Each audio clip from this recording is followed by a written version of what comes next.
Being able to buy an index directly would be extremely convenient, but it's not possible. The investing world, however, has figured out a solution that is as close as you could possibly get. That solution is called an exchange-traded fund, or ETF for short.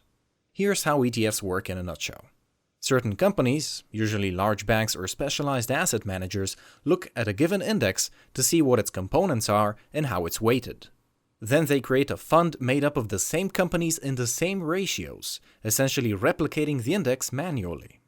The ETF creators then turn around and sell shares of that fund on popular stock exchanges, hence the name exchange-traded fund.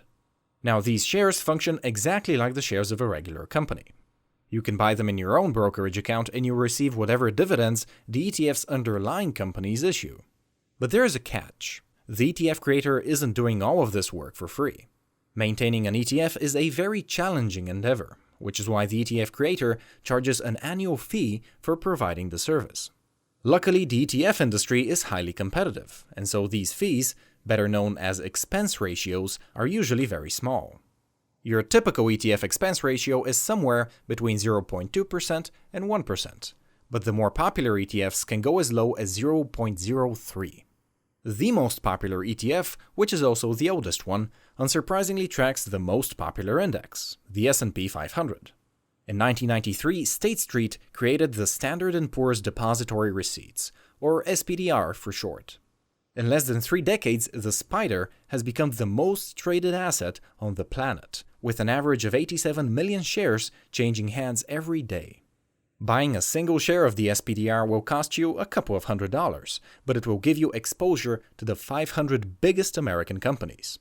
For comparison, if you tried manually replicating the S&P 500 yourself, you would have to buy over $13 million worth of shares to accurately maintain the index ratios.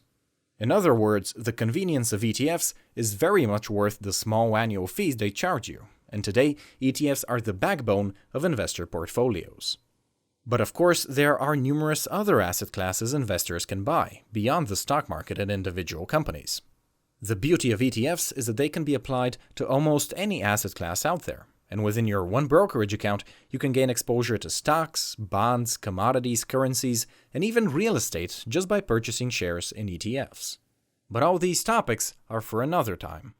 I'm sure you agree that each of the asset classes I just mentioned deserves its own series of videos, but for now, I think we've done a good job covering the basics of how the stock market works. Thank you for joining me on my first class here, and if you were left with any unanswered questions, please mention them in the comments. I would be happy to answer them. And of course, if you enjoyed this class, feel free to share it with your friends and family if you think it would be useful to them. Once again, thank you for watching, and until next time, stay smart.